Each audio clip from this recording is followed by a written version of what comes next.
In the early 90s, Saturday Night Live writer Jack Handey introduced a new interstitial segment. In between sketches, a peaceful landscape or nature photo would appear, relaxing music would play, and after the segment being introduced, Handey would, in a soothing but deadpan voice, read a short joke. These segments were popular enough that they appeared on SNL for the greater part of a decade, having been collected into 4 books, with a new one coming out soon, and after over 20 years of age are still some of Handey's best-known work. These are the Devops Deep Thoughts, but this is not Jack Handey.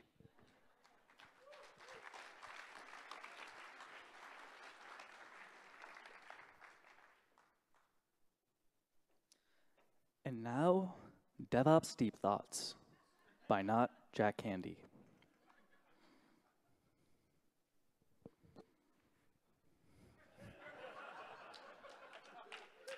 Imagine some music.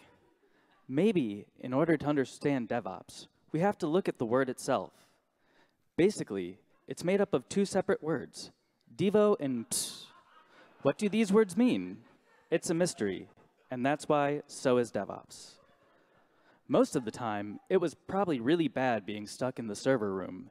But some days, when you were on hour 20 of maintenance and there was a heat wave outside, you'd check the weather online and think, boy, I'm glad I'm not out in that.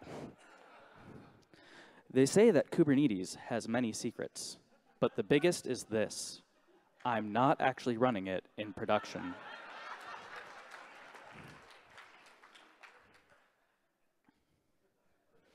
When I was a junior, there were times we had to train ourselves, and usually the best way we found to do that was Stack Overflow.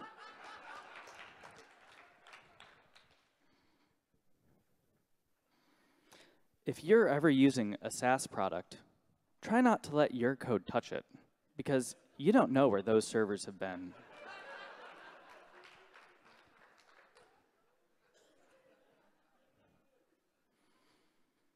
If your monitoring ever tells you that your application is down, don't believe it, and just keep doing what you were doing before, because something tells me that the man is behind this.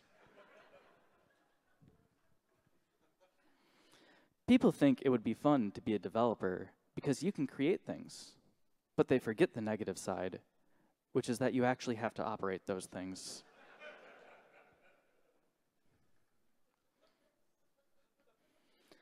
If I ever get good at DevOps, I hope I'm not mean to my developers, like I am now.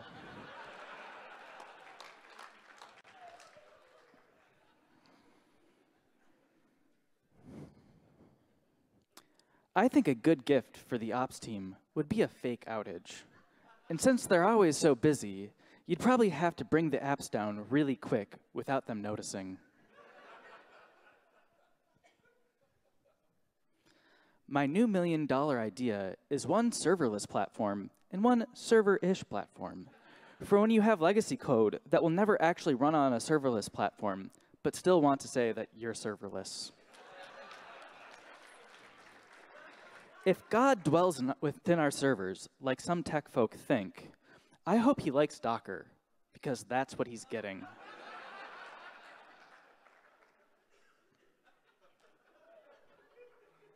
To me, orchestration is like a ballet, except there's no music, no choreography, and it never works quite correctly after staging.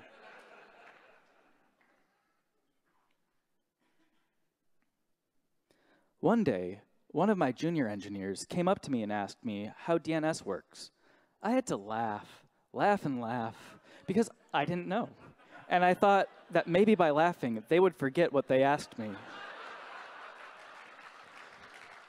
If containers could scream, would we be so cavalier about typing Docker kill? We might, if they screamed all the time for no good reason. We used to laugh at the one engineer when they'd head off to the conferences we thought were pointless. But we wouldn't be laughing the next week when they came back with some new tool they wanted to implement in production. My manager always thought that laughter was the best medicine for burnout, which is why I guess the entire team quit.